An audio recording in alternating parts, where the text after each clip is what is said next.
Dictée troisième. Je lis d'abord le texte et après je reprendrai phrase par phrase. Elle surgissait, essoufflée par sa quête constante de mère chienne trop tendre, tête levée et flairant le vent. Ses bras emmanchés de toile blanche disaient qu'elle venait de pétrir la pâte à galette, ou le pudding saucé d'un brûlant velours de rhum et de confiture.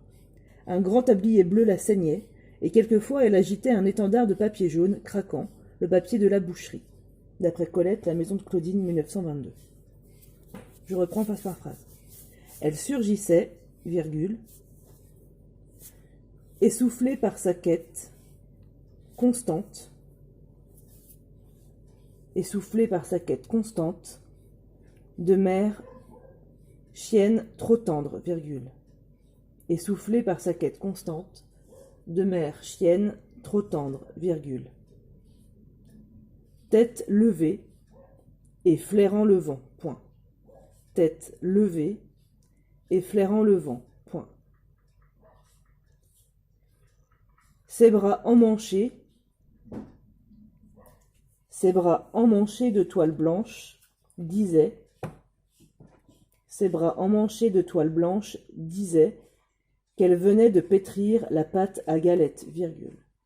Ses bras emmanchés de toile blanche disaient qu'elle venait de pétrir la pâte à galette, virgule. Qu'elle venait de pétrir la pâte à galette, virgule. Ou le pudding saucé d'un brûlant velours de rhum, ou le pudding saucé d'un brûlant velours de rhum et de confiture, point. Ou le pudding saucé d'un brûlant velours de rhum et de confiture, point. Un grand tablier bleu la ceignait, virgule.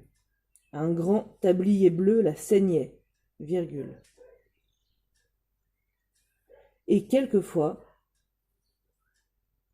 elle agitait un étendard de papier jaune, et quelquefois, elle agitait un étendard de papier jaune, craquant, virgule, et quelquefois, elle agitait un étendard de papier jaune craquant, virgule, le papier de la boucherie, point final. Et quelquefois, elle agitait un étendard de papier jaune craquant, virgule, le papier de la boucherie, point final. Vous trouverez la dictée dans le cahier d'exercice, donc dans les exercices que je vous ai donnés cette semaine. Donc c'est l'exercice 2 de la réécriture avec l'exercice de Colette, La maison de Claudine.